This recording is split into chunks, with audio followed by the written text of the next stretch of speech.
Pemuda dambaan surga dari Mahdi Hadawi Tehrani. Nah, siapa sih pemuda dambaan surga itu? Nah, berdasarkan sabda Rasul Shallallahu Alaihi Wasallam bahwa tiada pemuda kecuali Ali. Itu artinya pemuda yang paling esensial menurut definisi hadis tersebut adalah Sayyidina Ali karramallahu wajhahu. Nah, menarik untuk mengetahui apa atau siapa pemuda esensial menurut Sayyidina Ali karramallahu wajhahu. Nah, melalui nasihat-nasihatnya kepada anaknya, dalam hal ini Sayyidina Hasan dan Sayyidina Husain alaihissalam, ada beberapa nasihat untuk pemuda agar pemuda itu disebut sebagai pemuda yang esensial atau pemuda surgawi. Yang pertama adalah takwa. Takwa itu mematuhi segala perintah Allah dan menjauhi larangannya. Nah, ada buku menarik mengenai takwa yang berjudul Jaring-Jaring Takwa. Di situ dijelaskan bagaimana upaya seorang manusia untuk menekuni jalur ketakwaannya masing-masing. Yang kedua adalah indikator bagi pemuda surgawi adalah nasihat-nasihat spiritual. Ia tentunya mencintai majelis-majelis ilmu dan ia senantiasa duduk dengan orang-orang yang berilmu. Yang ketiga adalah zuhud. Zuhud itu artinya dia tidak cinta pada dunia. Dalam artian, misalnya kalau kita merujuk kepada buku Manajemen Nafsunya Imam Khomeini, ya, seseorang yang tunduk pada hawa nafsu atau budak nafsu adalah mereka yang mudah berpaling oleh kecintaannya terhadap dunia, baik itu kepada harta, tahta, maupun wanita. Nah, yang keempat, bukan berarti kalau kita zuhud, kita harus meninggalkan dunia. Nah, sehingga nasihat keempat dari Sayyidina Ali karramallahu wajhahu adalah memperbaiki dunia dengan tidak menjual akhirat. Jangan sampai kita memperbaiki dunia kita, tapi kita kemudian menggadaikan atau bahkan menjual akhirat kita. Dan yang kelima dari nasihat untuk pemuda adalah menjaga lisan. Nah, misalnya dalam buku Penyakit Lisan itu disebutkan ada belasan penyakit lisan kita yang berujung kepada dosa-dosa besar. Nah, di dalam buku ini pula penulisnya, dalam hal ini Mahdi Hadawi Tehrani, mengutip atsar Sayyidina Ali karramallahu wajhahu tentang kategori teman yang baik. Teman yang baik, kata Sayyidina Ali karramallahu wajhahu, adalah mereka yang duduk senantiasa dengan orang cerdas. Jadi kategori teman yang baik itu bagaimana kita selalu berada pada lingkungan-lingkungan orang yang cerdas atau orang-orang yang mencintai ilmu pengetahuan.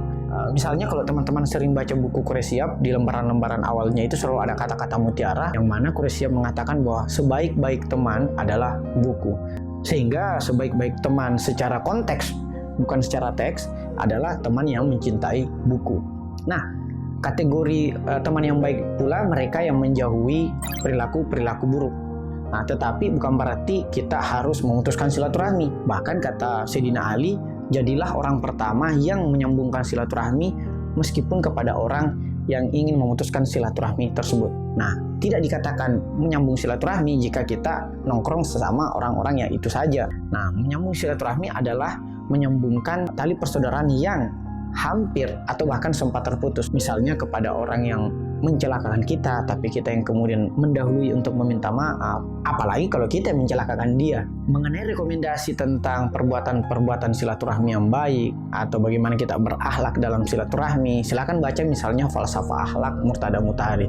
Di situ dijelaskan mengenai berbagai macam perilaku-perilaku manusia. Walaupun perilaku manusia itu secara substansi tidak selamanya manusiawi atau tidak selamanya akhlaki. Mutahari kemudian lebih lanjut mengkategorisasi 4 perilaku manusia. Yang pertama adalah perilaku setan. Perilaku setan itu ketika kita membalas kebaikan dengan keburukan. Itu namanya perilaku setan atau berbuat zalim. Nah, yang kedua adalah perilaku malaikat. Nah, perilaku malaikat itu ketika ya sebaliknya kita membalas perbuatan buruk dengan kebaikan.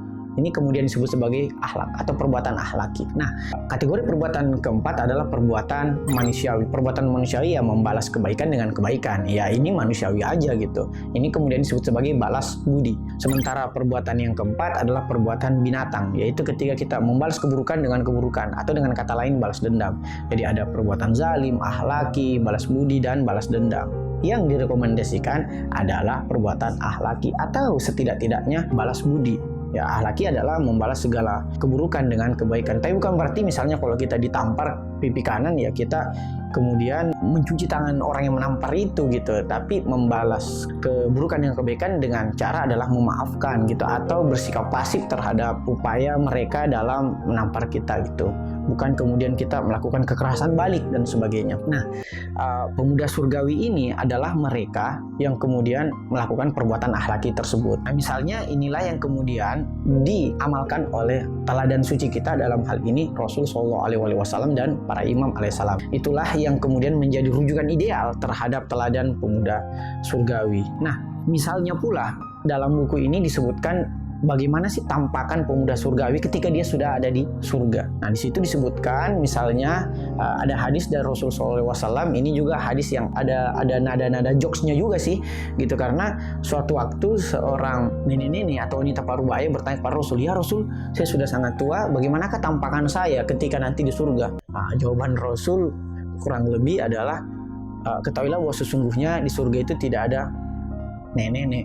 Nah, dia kemudian akhirnya bersedih dan Rasul kemudian menenangkannya. Maksud saya bahwa tiada nenek-nenek, bahwa semua manusia yang dibangkitkan di surga itu dibangkitkan dengan tampakan idealnya ketika dia muda.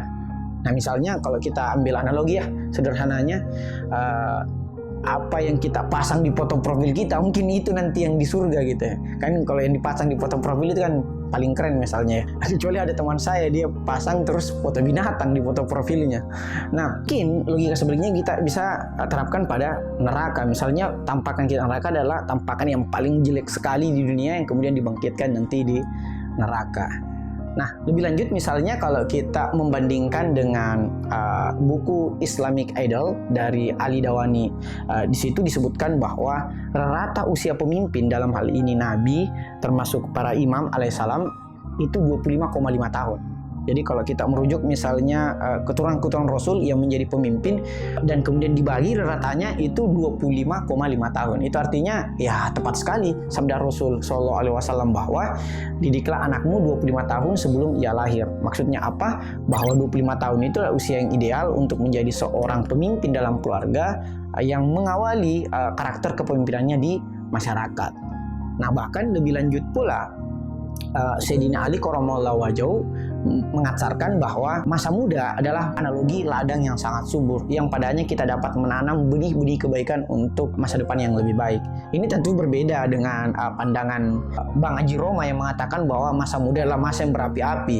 Kalau kata Sayyidina Ali, masa muda adalah ladang yang sangat subur. Bahkan sabda Rasul Shallallahu Alaihi Wasallam menyebutkan bahwa tidak bergeser satu langkah kaki pun umat manusia di hari kiamat sebelum dipertanyakan kepada 4 hal, yaitu dari mana kau dapatkan rezekimu, di mana kau belanjakan, bagaimana kecintaanmu kepada ahlul bait, dan yang terakhir tentunya adalah kau habiskan untuk apa masa mudamu. Sehingga 4 pertanyaan sentral di hari kiamat ini salah satunya adalah kita habiskan untuk apa masa muda kita. Kenapa? Karena masa dunia kita ini analogi kehidupan dunia, sementara masa tua adalah analogi kehidupan akhirat.